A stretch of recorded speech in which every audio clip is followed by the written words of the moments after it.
All right, guys, I just want to welcome back to Everything College Football Podcast. Today, me and Nick are in 2024 Week 13 college football Saturday predictions for the majority of the slate. Just a big contest that's going down on Saturday. A couple of these games already broke down in full, so you'll want to check those out. Those are already on the channel, including the top 5 matchup between Indiana and Ohio State. We'll kind of keep this one brief and short. Ohio State losing Seth McLaughlin for the season yesterday in practice. This offensive line just continues to take beats, and I think this is just becoming a major problem for the Buckeyes all of a sudden, where the offensive line already really wasn't all that good. Now they've lost their best starters. Donovan Jackson, though, thankfully is healthy over at left tackle. Indiana, though, they have a pretty underrated offensive line led by Mikael Kamara. They've been very sound against the run, and this will be their first great test against a nice duo of Judkins and Henderson. More importantly, a secondary that's played a lot better than anticipated, led by D'Angelo Pons, a JMU transfer. A lot of JMU transfers on this roster, all of them being highly impactful. And I think for Ohio State, Nick Wilhoward is a great quarterback. Certainly has a bit of a turnover problem, but I think Ohio State, they're going to be up for this game. Not because Indiana's bad, but because Indiana's good. I think them being a number 5 ranked team means that they're going to wake up a little bit more for this matchup. They're not going to undervalue this opponent. That's why I think they're going to look impressive and they're going to cover in this game. I just think Howard and his receivers are going to have a field day, quite frankly. I just think that these guys are going to be in for a bit of a shock for the talent and speed that the Buckeyes possess at pass catcher, even though Indiana has been really sound in all regards, including on the offensive side of the ball in their own right, now facing arguably the best defense in the country. Curtis Rourke, though, a veteran's having a phenomenal year, 72% comp rate, 21 touchdowns, 4 interceptions, has a deep receiving group with some legit ballers led by Omar Cooper and Elijah Surratt. They also have a deep backfield as well that's able to produce and provide balance. I think Indiana's a good team, Nick. I don't know if the final score would exactly be vindictive of that. If they were a bad team, they would have lost to some of these opponents that are on their schedule. Granted, it still is a weak schedule, but if they were bad, they would be losing to these teams. They wouldn't beat Michigan State on the road by 37 or just absolutely blitz Nebraska by almost 50 points. So this is a good football team, Nick. They got to be competitive in this one. If they do, they'll be in the playoff. But if they get bushwhacked, they're probably not going to be. I'm kind of in that gray area. I picked Ohio State to win by 18 points, so I think it's kind of iffy. I think this will be a good game, though, and everyone's waiting to see what the Hoosiers can provide on Saturday. I think this is clearly, the script for me makes a lot of sense for Indiana. Cover the spread, you're in the college football playoff. Lose by more than the spread, which is currently 13.5, according to the books I'm looking at right now. You're not going to be in the college football playoffs. That's 2 touchdowns. Win or lose by less than 2 touchdowns, you're in. Lose by more, you're out. That's the way I feel about it. It's pretty simple in my opinion, with based off the resume and the resumes around them. Obviously, different things can happen that will shake out, but as it stands right now, that's where I feel about Indiana. This is a big opportunity for them heading to Ohio State. We've heard all the talk about their schedule, and it's certainly fair, right? They played a pretty weak schedule, all things considered, but this is a big test. If they go out and win this game, that changes everything, and that really is an absolute incredible moment. Probably the biggest win in Indiana football history, in my opinion, and certainly a statue-building moment for Curt Cignetti if they do win this game. I like Ohio State to win this game, but I do think Indiana will cover the spread. I think Indiana still has a really talented roster top to bottom, full of a lot of transfers that have plugged in and are really playing good football together. Curtis Rourke has had a really good season. He's looked really comfortable and confident in the pocket. He's been a very good leader for this team. He's a veteran. He's been around college football, and certainly no one else you'd rather have going in if you're Indiana than a guy who's experienced, been around the country, played in many different environments, plugging into a tough environment. It will be loud. The game's at noon. There's been a lot of talk about that on social media. Ohio State fans seem to kind of accept that they play at noon a lot, so it may be an advantage for them. I think they'll be just fine, all things considered. Indiana, this is a big opportunity for them. The O-line issues for Ohio State do worry me. A lot of different pieces had to step up, certainly. I think Carson Heinzman will probably play at center, given that Seth McLaughlin is now out for the season.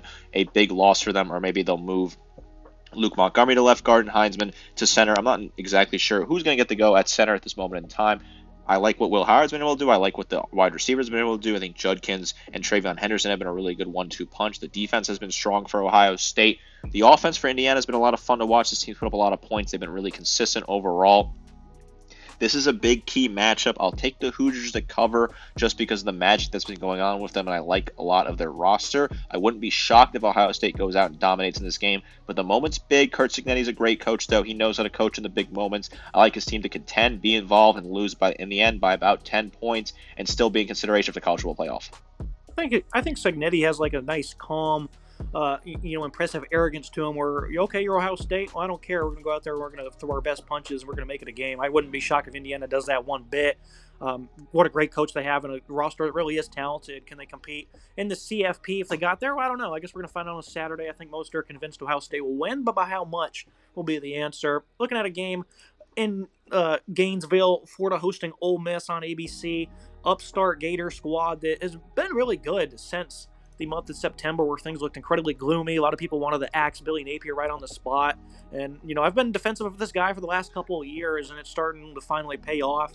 Probably should have beat Tennessee in overtime on the road.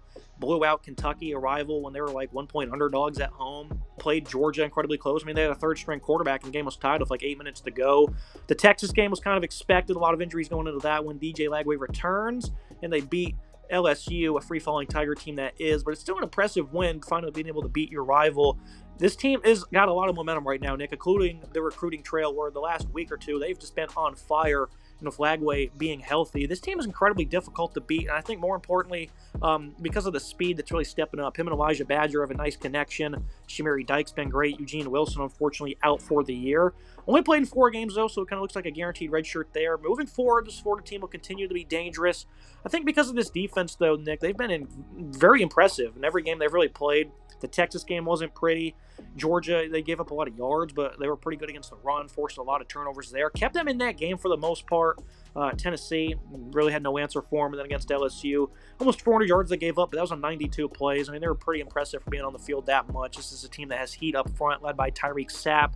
Shamar James has been great for them at linebacker. Jack Pyburn's really been an emerging player. And I think Devin Moore is a phenomenal corner as well. So this is a Florida team, Nick, that is no joke. Going against the Ole Miss squad that win and you're in. It's pretty simple for them. They have the best defensive line in the country. Their offensive line, this might be a bit of a tougher matchup for them. The Ole Miss offense, for the most part, has really struggled in conference play other than Arkansas's. And then even against Georgia, they were pretty impressive. This just seems like a game that Ole Miss might lose, Nick, just because the Lane Train era would always induce something like this. But I think with the goals in front of them, I don't think they're going to let this one up. I think Florida will cover. It was like a 10-point line when I made this pick. I think Florida will hang around, keep it close, but they'll never threaten Ole Miss, I don't think, for the victory. I think Dart and his veteran leadership and his weapons, they should have Trey Harris back. They're going to do enough to escape Gainesville with a victory, but boy, this is a bad time to be playing Florida, especially for what is in front of you. Lane Train, though, he's going to keep it rolling.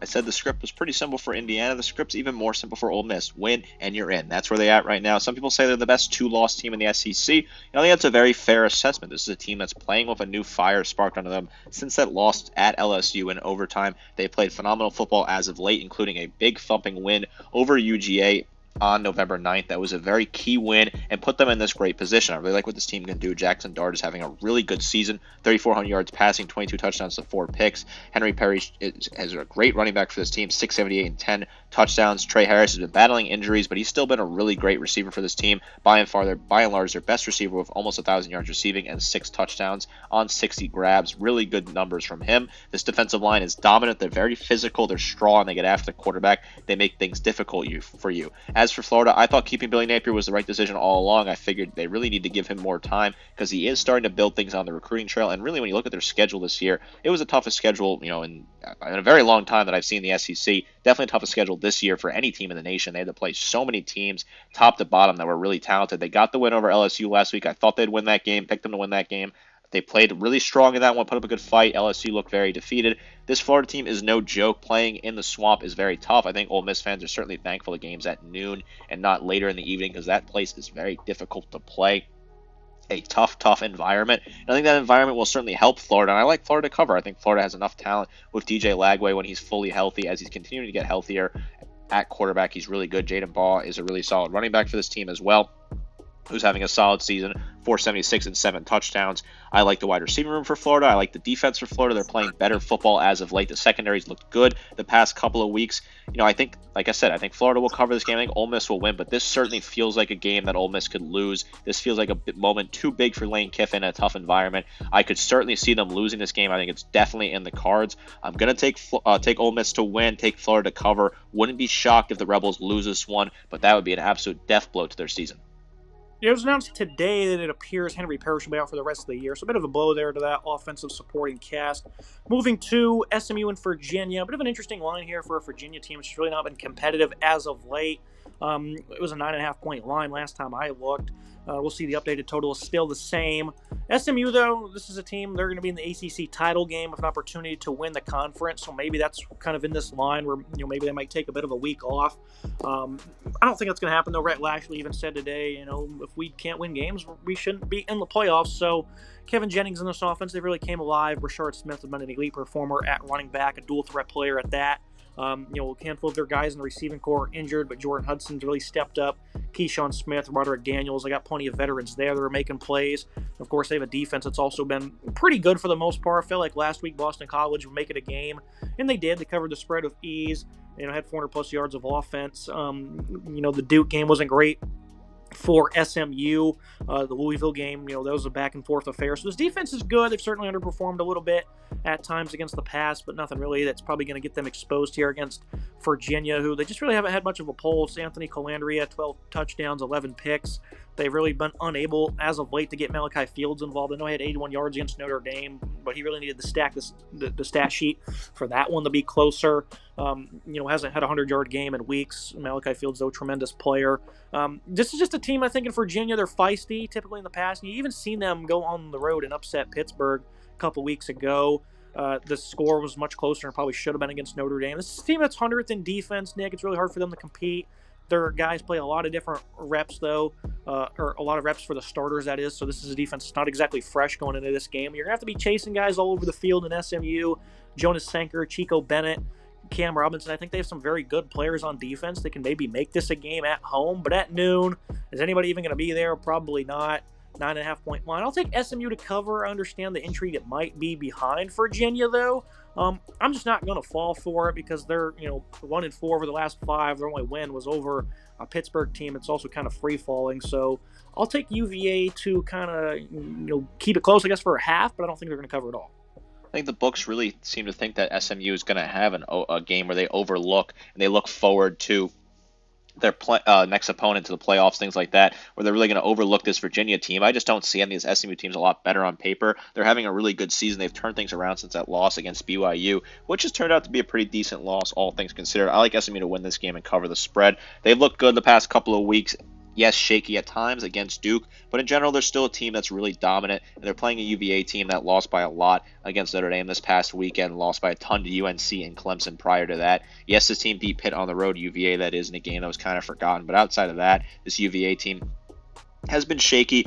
Ken Jennings, I like what he's been able to do since he's been the full-time starter.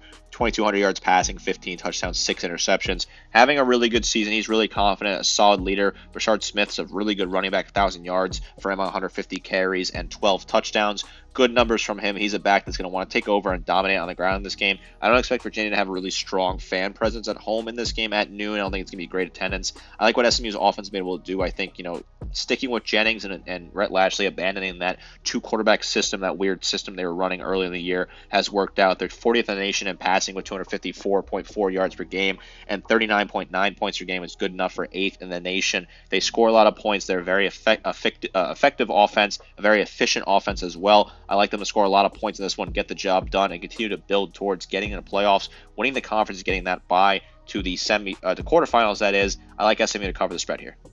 Now we'll move to the mid-afternoon slate. Trap game galore this weekend. Minnesota hosting Penn State is the next one on that list at 3:30 on CBS. 12.5-point line.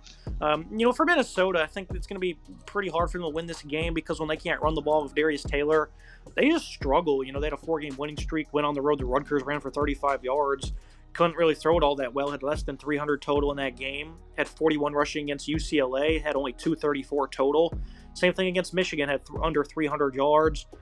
They also had under 300 against Iowa and UNC, and those all correlate to under 100 yards rushing in each of those contests. Nick, so when they can't run the ball, they just don't have much of an offense. I think Max Brosmer is doing the best he can. He's protecting the ball. 4 interceptions, 67% comp rate. Has good receivers in Daniel Jackson and Elijah Spencer. I think this defense is certainly one that can be competitive. They haven't been great against the run, but they've been good for the most part. Secondary's kind of been letting them down a bit in terms of giving up big plays. They're still winning games, though. I think Coy Parrish, a freshman for them, has been phenomenal. Justin Whaley's a great corner. He certainly, missed a couple games early on this year, but he's a major player for them. Cody Lindenberg in the middle. I think Minnesota certainly has a good team, and maybe if this was a night game, it might be closer. And I'm a big fan of Minnesota. They won me some money this year, hitting that over a couple weeks ago. But Penn State, this is a team that's also got a lot right in front of them. They should be playing for a pretty high seed, a home game in the first round of the conference. Drew Aller having a great year, 5 interceptions, 16 touchdowns, completing 72%. The run game's getting good productivity as well. And then Tyler Warren's having an elite season at tight end. Harrison Wallace has been all right, number 2 pass catcher. Warren, though, they use him in a variety of different ways. So I think this offense, they're going to be humming. I think they're going to be able to do, some good jobs in terms of balance. I think it'll be a tough sledding originally. But their defense is going to pitch a shutout here probably, Nick. I wouldn't be surprised if, they hold Minnesota to less than 10 points. Guys like Abdul Carter, Zane Durant, Kobe King leading the way. I think this is just too good of a Penn State team. Again, Minnesota, when they can't run the ball, they don't do anything. You're not going to run the ball here. This is an opportunity for Minnesota to play spoiler, right? We've seen that Penn State. A lot of people talk about Penn State recently, right? Penn State's getting a lot of love. They're 4th in some recent polls. They're rising. People like them, but they're a one-loss team again. A lot of people are saying, why are they not getting any disrespect from across the committee? Why are they being just seen as automatically in, even with one loss at home to Ohio State? Where's the intrigue about Penn State? I think this is a good Penn State team. I think this Penn State team does deserve to be in the playoff based off where we are right now. But if they play poorly against Minnesota, which I think is very possible, that could be a different story. I like Minnesota cover at home. I think Minnesota will put up a good showing here. This is a good Minnesota team that won 4 in a row prior to losing to Rutgers on the road on November 9th. Their team that really is a strong defense. If they're going to win this game, it has to be a low-scoring affair. If they want to cover the spread, it's going to have to be a low-scoring affair. I think Max Brosmer's been okay at quarterback, solid, right? 2,200 yards passing, 14 touchdowns with 4 picks. They've been able to run the ball effectively, which is really their whole offense. Darius Taylor has to have a good game, 672 and 9 touchdowns for him. They got to run the ball over and over again here. They got to attack this Penn State defensive line, which is a really good and strong unit, so it's certainly not going to be easy. As for Penn State, this is an offense that's having better performances as of late, 49 points against Purdue, 35 against Washington. They're looking better as of late. Drew Allere's having a solid season as well, 2,200 yards passing, 16 touchdowns, 5 interceptions. Keyshawn Allen has been really good for this offense, 654 and 5 rush touchdowns for him. Tyler Warren, a really good tight end who's the focal point of the receiving offense for this team, 808 and 5 touchdowns. I do like the Nittany Lions here. I think they will win this game, but I like Minnesota to cover. I think a low-scoring game benefits Minnesota's favor. I think they keep it close throughout most of the game. That environment should be pretty loud. They have a good fan base up there in the Twin Cities. They play well at home. It's a decent team in general, and Penn State certainly is looking forward to bigger things. Interesting to see where Penn State ends up, slotting in the college football playoff when things are all said and done based off the one loss they have and presumably not playing in their conference title given where things stand right now. Very interesting to see what the committee does with them in the future, but I like the Lions to win, move on, and keep their season alive at this moment in time. I use the Michigan game as a comparable opponent to Penn State because Minnesota's getting blasted in that when they were down like 21-0. Ended up coming down, losing 27-24 because they were just checking it down to Taylor or whoever other running backs were every single play during the comeback, and it allowed them to just drive downfield underneath check down routes, and I don't think Penn State's going to give that up as much. So I think that's something that's going to be interesting to look for if this game's up big. I don't think Penn State's going to relinquish a lead by any means. Looking at 2 very crucial games in the Big 12. Both of these have conference title aspirations. 3 of the 4 teams here, Nick, are all vying for 2 spots in Arlington, and Kansas is the one that's knocking the other teams out of consideration. They blasted Iowa State, and of course beat BYU. So, this is a very interesting 4-team sequence we have in the Big 12. We'll start with Arizona State hosting BYU, 3-point favorites. This is an Arizona State team. We were, admittedly happy with what they've done in the portal. We just weren't sure if they'd be able to put everything together and really gel as a team this year. So we didn't expect them to have that much of success, but they have a nice 3-headed monster here. Sam Levitt coming over at quarterback. He's getting better by the week. Cam Scattaboo, you already know about him and how good of a player he is. Old school player. Levitt has exactly 3 passing touchdowns in each of the last 3 games, mainly dishing it out to Jordan Tyson, a guy that was on Colorado's roster under Deion Sanders, had an injury and then ended up transferring out, but that just shows you how deep that room was. And Tyson's a great player, great speed, 833 yards, leads the team in receptions. This is a team that's really clicking on offense, and their defense hasn't been all that bad either.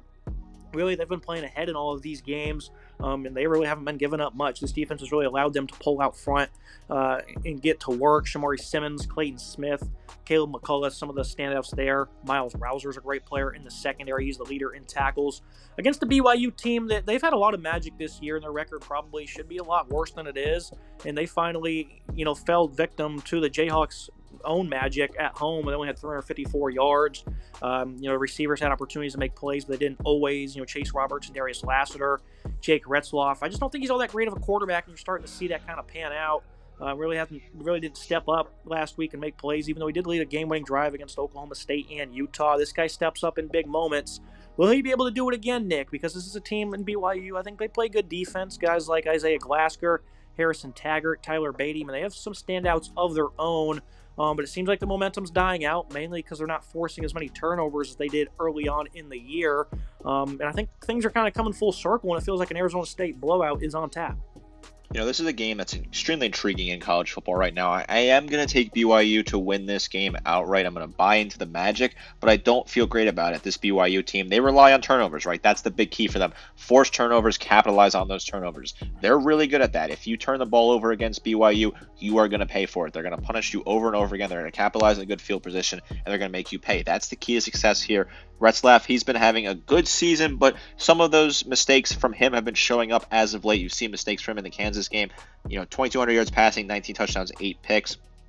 Still a really solid player. He's a good runner for this team as well. LJ Martin's their best traditional runner, 500 yards and 5 touchdowns on 90 carries.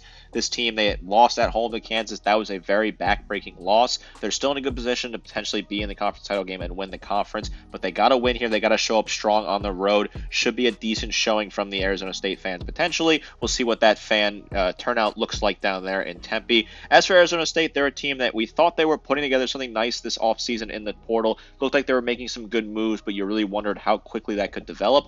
It's developed a lot quicker than I think anyone would have imagined. They're playing great football, 8-2. Kenny Dillingham, the youngest coach in college football at the Power 4 level, at the FBS level too, I believe, is an incredibly talented coach who's putting together a team that wants to go out and win. They're not excelling at any stat in particular. They're pretty average across the board, except rushing at 190.5 yards per game, which is 30th in the nation, really anchored by Cam Scadaboo with his 1,000 yards rushing and 11 touchdowns, who's a really good traditional back that's really solid for them. Sam Levitt's been playing really well as well. Over 1,900 yards passing, 17 touchdowns for him. Jordan Tyson's a fun receiver to watch, 833 and 9 touchdowns. This team has some good wins as well. They beat Texas State and Mississippi State early on in the season. They're playing good football in general, and you certainly would think they're going to win this game. But I'm going to give BYU a nod here because I do think BYU will force a turnover or two and find a way to capitalize on that turnover, separating the game in the end. This is a very intriguing matchup, right? BYU still has a lot to play for, but the Magic seems to be in a little bit of danger. I like them to re-spark that magic this weekend, get a win, and put themselves in a good position, considering what's going on in the other game in the Big 12 we're about to talk about here. Yeah, Kansas at Arrowhead Stadium hosting Colorado, 3-point underdogs. And everyone knew that this 2-6 record wasn't really even close to how good of a team Kansas was. Lost to a ranked Illinois team, a ranked UNLV team, and the aforementioned Arizona State team to crack the top 25, all by 6 points or less. Even lost to Kansas State on the road by 2 points in a game they probably should have won.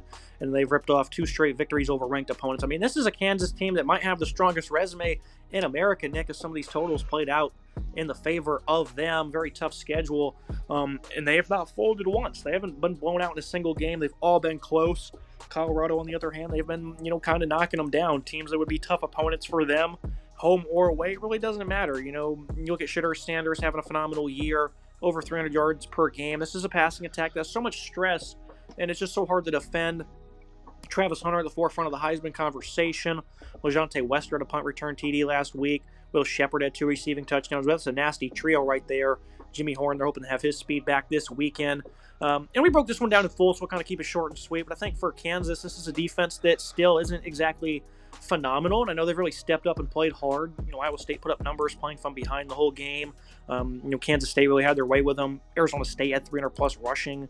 BYU, they really held in check. But, this is kind of a sporadic defense, Nick. I don't think they're really going to be able to step up here. The only way they're going to win is in a shootout. And, I think Jalen Daniels and his rushing ability with Devin Neal being alongside him can certainly possess that threat. They have a nice trio of receivers led by Luke Grime in their own right. And, of course, Daniels as a passer has really settled down after some early season struggles. This is an offense I think can certainly keep it close and competitive, Nick. I think Colorado will cover, though, because their defense, they're not bad. They haven't really played bad at all in a game this year. The run defense has been very competitive. The pass defense hasn't really had any flukes either. They haven't had a 300-yard passer allowed this year. And a lot of these games, they've been ahead in, and opponents have playing from behind, and they're still holding them in check. So Colorado to cover, too much momentum in front of them. And overall, I think they're just a more talented team. But Daniels in this offense, they can light a fire at any moment. Certainly, the record is not vindictive of how Kansas played. Their record might be the most deceiving record in all of college football at 4-6. This is still a really good team that just had some tough sledding early on, playing some really high caliber opponents. Also had to play in multiple different home venues this year due to repairs being done on their traditional home venue. Playing at Arrowhead in this game, they played at the Sporting Kansas City Soccer Stadium in Kansas City as well. So they've been bouncing around. Been a tough season for them. I do like what this team has. I think Jalen Daniels is a really good quarterback who's finally finding his footing this season. Nearly 2,000 yards passing, 13 touchdowns, 10 picks. Well, Devin Neal is so fun to watch. What a great running back he is.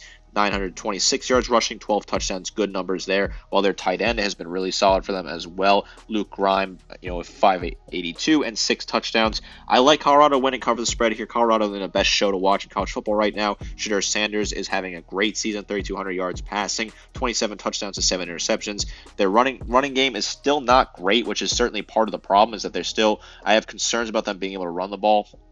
They're a pass-heavy offense. That's exactly what they do. They're averaging 77 rushing yards per game, 133rd in the nation. Not a good number, but 322 pass yards per game is a crazy number, 7th in the nation. They do score 34 points per game, a really good number. So I like what they could do through the air. Travis Hunter, obviously, getting a lot of talks about being the Heisman winner potentially, playing great on both sides of the ball, having a good season at wide receiver, had a rushing touchdown in the last game.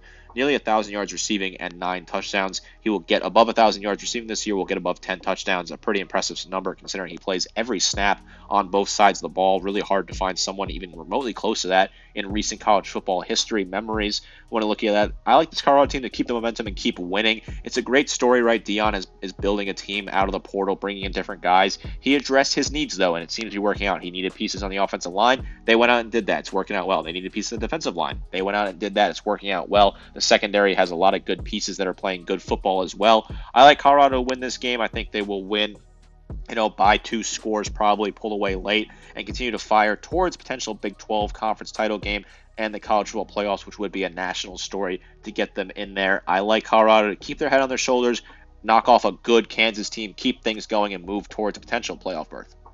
Now moving to the CFB nightcap, starting with a ranked matchup between Army and Notre Dame. I'll keep this one short and sweet. We previewed it in full yesterday. Just for me, I picked Notre Dame to win big over Navy. That's exactly what they did. It was never a contest. Obviously, Navy had a lot of self-inflicted wounds, and Army's certainly not going to do as much. They certainly have a lot better time of possession than Navy does. The service academies are just too weak in the trenches, and they're going to have to. The only time these games are ever close is when Notre Dame's not that good at football, and this year they're phenomenal, especially on defense. The offensive line is really hitting their stride. D-line's great. Linebackers are phenomenal. As long as the secondary stays disciplined and focused in terms of coverage, off-play action and whatnot, and tackling, which I think they will be. Marcus Freeman's going to have a correct game plan here. I just think the run game's going to run all over the Black Knights, and I think they're going to have opportunities downfield as these corners certainly aren't that, great in terms of, talent and seeing what, these Power 5 teams bring to the table, a de facto Power 4 team that is Notre Dame. Even though Army looked great in their last matchup against North Texas, this is a completely different animal that brings legitimate balance to the table. Notre Dame's going to win this one big out in the Bronx.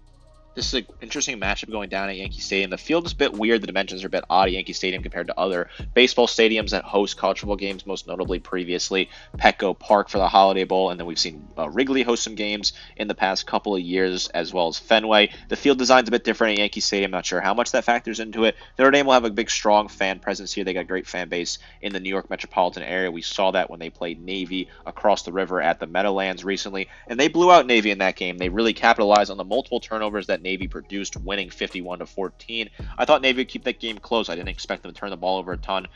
I don't think Army will keep it super close here. I don't think they're going to cover the spread. I think Notre Dame will cover the spread in this one. I do expect Army to be more disciplined. They won't turn the ball over like Navy did. Bryson Daly's having a great season and as a true dual threat. 644 yards passing, 7 touchdowns, 1,000 yards rushing, 21 touchdowns. But at the end of the day, Notre Dame's too physical, too strong of a team in this matchup. I do think Army can keep it close early on, but in the end of the day, Notre Dame will pull away and win this one. This is a big resume builder for Notre Dame, though, right? They are a team that not a lot of people are talking about as potentially having a weak resume compared to other teams in the college football playoff conversation right now. When you look at their wins as of late, not a great Virginia team, a terrible Florida State team, Navy that's falling off, Georgia Tech that's having an okay season, Stanford who's not having a very good season at all. So their resume is a little bit weaker than people realize. Beating a ranked undefeated team at a neutral site will certainly help that resume and build it out for Notre Dame. I like them to win this one and continue to build towards getting into the playoff. Notre Dame's in a very good spot right now. They got to just win, and they will get into the college football playoff. Next game we'll discuss here, Texas A&M going on the road to Auburn. Tigers, they're only 2.5-point underdogs. A night game at Jordan-Hare is not great. And Texas A&M, when they win this game next week, will set up a sudden death with Texas for a trip to Atlanta. And this is as scary as it gets. This is what you call a trap game by definition, Nick.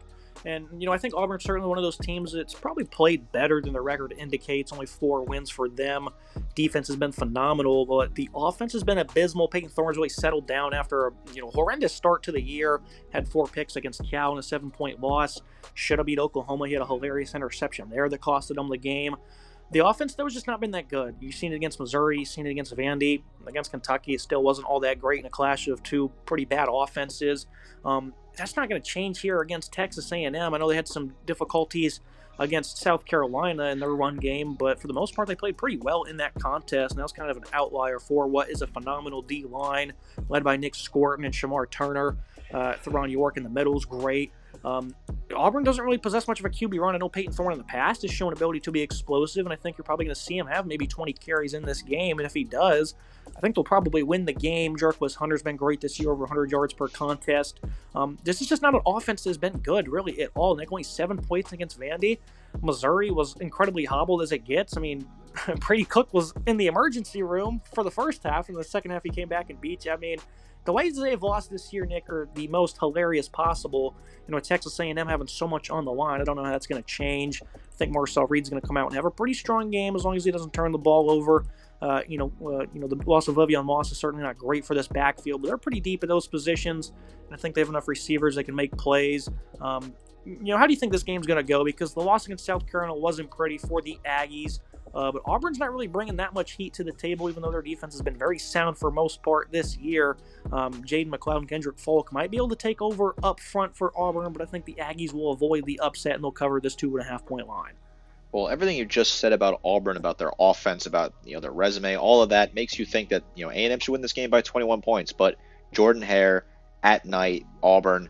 It could send chills down your spine if you're an SEC fan. Someone like against me who's a an ranked Alabama team fan, as well at home. Against a ranked team, yeah. Also, a good point to add: a ranked team. As an Alabama fan, I know all too well the horrors of Jordan-Hare, and I think if I'm an A&M fan, I'm absolutely sitting on the edge of my seat, super nervous, and really biting my fingernails this weekend because this could go very bad very quickly. You have to go out there and set the tone early if you're A&M, in my opinion. You cannot let Auburn hang in this game because they're just going to punish you and really make this a contest. Hugh Freeze is a hell of a coach. They're not having a great season. He's got some issues, but he's a great coach, and he lives for these type of moments. I bet he's sitting at his desk all week looking forward to this one because he thinks his team go out there and win this game, and I don't blame him for thinking that. They got some sort of magic down there, and they play really well at home. This offense is not great. 28.8 points per game, 62nd in the nation, horrible. They 172 rushing yards per game. You expected more out of Jarquez Hunter this year. 1,000 yards rushing, 5 touchdowns. You really expected more. Peyton Thorne has 11 interceptions, not great. Keandre Lambert-Smith has looked good. I'll give a compliment to him. He's been really solid.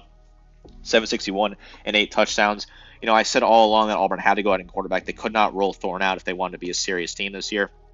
And well, they rolled Thorne out, and he's not having a great season. Comically bad picks over and over again, costing them games. Very, very poor. Meanwhile, A&M, this team's overachieving in year one, in my opinion, for the Mike Elko area. I don't think a lot of people had this team being a college football playoff contender, but a string of good wins after that loss opening night against Notre Dame has put them in a good position. Sure, the loss at South Carolina stung a little bit, but they still control their own destiny. Winning in the SEC title game, winning in the college football playoff, right? They know what they got to do. They got that big matchup looming in the horizon against Texas, which will obviously be an incredible rivalry renewed. I like the Aggies to win this game, but I am not going to be surprised that Auburn hangs around. I think that A&M is going to squeak by just a field goal ultimately in this one.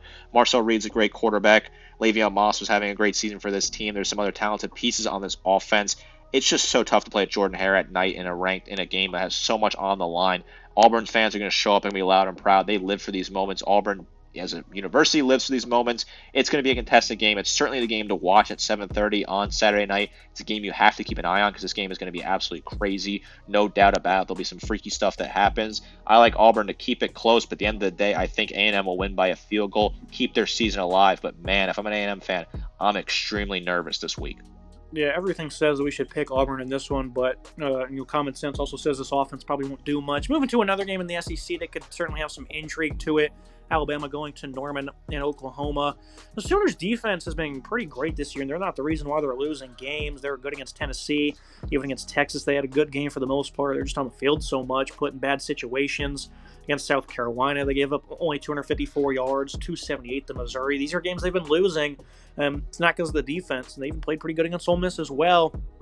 Very stout team here. Danny Stutzman, of course, in the middle is a phenomenal player. Kip Lewis has had an emerging year at linebacker. R. Mason Thomas, Ethan Downs, Grayson Helton. I mean, they have a great defensive line as well. This Oklahoma defense is great, but one thing they've not faced yet this year, well, I guess Lenore Sellers counts, but Jackson Dart maybe, but they've not seen a dual-threat quarterback like this of Jalen Milroe, a guy who certainly can take your top off with how he's able to make plays on the boundary of his legs. And I think the line's a little bit close. It's 13.5, pretty modest line, right? And I think it's just because Alabama has struggled at times on the road over the last couple of years. They put that to bed against LSU, right? But it's a new week, and that's something that certainly has been a struggle, some issue for Alabama is being consistent on a week-to-week basis. Road games for them have been either poor or very good. A couple of blowouts and then a couple of losses here. So which version will we get of Alabama? Pretty much a week off playing against Mercer. I think that allows them to kind of stay in sync. They're playing great ball over the last 3 weeks. I think they'll go ahead and slightly cover this line. Look at that. Milroe, 17 rushing touchdowns through the air, another 15. This is a team that can sometimes struggle without the QB run, Nick, but I've been very impressed by the running backs the last couple of games. So I certainly think that Alabama is going to have a little bit more balance, but against this defense, certainly going to be an interesting test. Well, for Oklahoma, they went back to Jackson Arnold. He's been playing, better ball, I guess, against Missouri. He only had 74 yards passing, but he had some nice plays against Ole Miss and Maine. I think the Bama defense is also clicking at a better rate, Nick. So I think that the Tide will get this one done, but I think this is another game kind of like the Ohio State-Indiana one. They'll win, but by how many points? Or do you think that Oklahoma can really make this a contest? This is a very intriguing contest. First time these two teams are playing in Norman since the only time they played there, which was in September 2002 in a game that Oklahoma won by 10 points. They've not played a whole lot in this series. They only played 6 times in their entire time, including a Sugar Bowl win for Oklahoma in the past, and then most recently in the College Football Playoff, where Alabama won by 11, although they were blowing out that Oklahoma team early on, and that score is not very vindicative of I think they're up 28-0 at one point in that game. This is a matchup where Alabama, they got to stay focused here. Alabama has a pretty clear path to the SEC title game and College Football Playoff ultimately. They just need Missouri to beat one of the 2 opponents left on their schedule, either Arkansas or Mississippi State, and win out, and they are going to be in the conference title game against presumably the winner of the Texas A&M Texas game, in a spot in Atlanta of a spot to get that bye in the College Football Playoff. This Alabama team's playing really good football as of late, dominated against Missouri, LSU, and Mercer. Milroe's looked really good on the ground, which I think is the key, right? Can Milroe be really strong on the ground? I think he can. I don't think this Oklahoma defense will be able to contain his legs, and that will be the big key to success. 2,200 yards passing, 15 touchdowns, 17 additional touchdowns rushing for Milroe. He's been really good, 600 yards on the ground, the top rusher for Alabama. The phenom, the 17-year-old Ryan Williams, having a great season. We saw him get involved in the game against Mercer, have some touchdown game. I believe he had 2 touchdowns in that game, 40 receptions, 767, and 8 scores. This Crimson Tide defense has been forcing a bunch of turnovers, which I think is a big key here, is make Arnold uncomfortable, force turnovers for him. Been weird at Oklahoma this year. I don't think Brett Venables should lose his job. I think he's the right coach still where things are. I don't think there's anybody out there you can hire right now that'd be an instant improvement, in my opinion. I know people are talking about his seat being hot, notably Brandon Walker of Barstool Sports, who keeps saying that Venables' seat has to be hot. I just disagree with that right now. At 5-5, yes, it's disappointing, but they played a lot of tough teams, including, top-ranked Texas, a couple other tough teams, including Ole Miss on the road. I like what they have on offense. I like what they have on defense, particularly. Their defense is very strong, so it certainly wouldn't surprise me if this game's competitive in the first half, but I like Alabama to pull away late and get the job done and continue to build towards the college football playoff. Next Alabama team plays on ABC. Right after that, NBC, you can catch the rivalry going down in Westwood for the Victory Bell. UCLA hosting USC, 4.5-point underdogs. For USC, they played against Nebraska this past week, and they were able to get the job done with Jaden Maeva in his first career start for the Trojans, that is. had a pretty good game, 3 touchdowns. Had a bad pick six. He also had a fumble that was able to set up a Nebraska touchdown. So, I mean, the defense played pretty good considering this quarterback gave them all their points. He's still a confident player. Even after those mistakes, he went out there and still played free-flowing ball for 259 passing and added 20 rushing yards and another score. That dynamic to this SC offense is certainly, paying wonders for them. Woody Marks having an elite year. Very talented receiving group for USC. I think for UCLA, though, this is a team that started off poor against very tough opponents, and then they ripped off 3 in a row and even put up a nice effort at Washington, but lost that game ultimately. Ethan Garbers has been a little bit more accurate down the stretch here, putting up some pretty respectable numbers, 200-plus yards in 5 straight games. They don't really have much of a run game, even though against Iowa, put up 211 yards, pretty big outlier there. And then their own defense has been sound in the trenches. They're very sound against the run. Pass defense a little bit more shaky, and they haven't even played that good of quarterbacks really in weeks. So this is going to be a completely different sector, Nick, for the secondary. And I think Riley and his passing attack is certainly going to prove to be a little bit more potent than what the Bruins have seen over the last month. But I have under 4.5 wins on this, and I'm an SC fan, so that pretty much means UCLA is going to win, right? I like SC in this one. I know that you are not feeling super confident as a USC fan, and I understand that this team has been shaky at times. They've blown a lot of close games. They had a lot of they're very bad against fourth down, especially in key situations. They continue to the defense cannot get off the field on fourth down when games where they're losing or closely or close a tie game, things like that. Late in the fourth quarter, they continue to give up fourth down, and they cannot get a stop when it matters most, which is a key problem here. They made the switch. I didn't really believe the switch was necessary. I thought that Miller Moss was having a good season. I think he really was, in my opinion. Obviously a bit disappointing, I guess, by some metrics, but 2,500 yards passing, 18 touchdowns, 9 picks, I thought was good. They made the switch to Maeva, who had a good game, 3 touchdowns, 259, and that 1 pick 6, which obviously was ill-timed and certainly not good. This team has good balance this year, which is definitely a key to fixing things for this offense going forward for Lincoln Riley, is having that balance, sustaining that balance, 1,000 yards rushing and 9 touchdowns for Woody Marks, 150 yards per game, 79th in the nation. Definitely a better number than we've seen in years past from these Lincoln Riley-led USC teams. I like that they're able to run the ball. Mekhi Lemon's a really fun wide receiver to watch, 463 and 3 touchdowns for him. This team averages 288 passing yards per game. Good numbers overall. Yes, the losses have been disappointing this year, but the wins against Rutgers, Nebraska, and Wisconsin were pretty impressive wins, as well as the opening win against LSU. As for UCLA, they rattled off a bunch of wins that they probably shouldn't have. I still am not very high on this team, but Garbers has been playing better as of late, 2,100 yards passing, 14 touchdowns to 11 picks. The defense has really stood up strong as of late, which has been the big key for this UCLA team.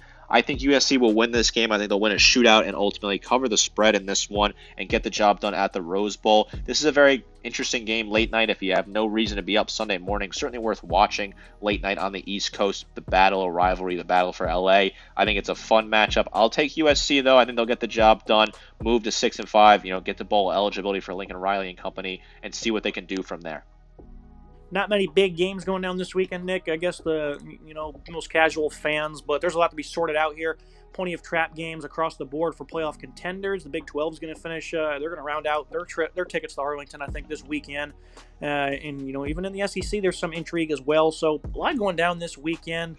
I think for us, it's going to be another great Saturday in Week 13, setting up a big slate in Week 14 as well. That's also on paper. Probably not all that great, but plenty of action and a lot to sort out. As always, Nick, appreciate you joining me. It's going to be another good one. A lot of key games this weekend. 9 out of 10 games we talked about in this episode have huge playoff implications. The USC-UCLA game is more just a rivalry game that was fun to mention as this episode rounds out. This is a good slate, in my opinion. There's certainly some weak games in a lot of different parts of the country, but some very key games here. That evening slate with the Texas A&M, Auburn game, and Oklahoma, Alabama game going on at the same time. 2 games that potentially could be trap games on the road for highly ranked SEC teams hoping for a conference title game and playoff bid. I like the slate. I'm looking forward to watching this on Saturday. Can't wait to see what happens. Make sure you guys like, comment, subscribe. See you next time.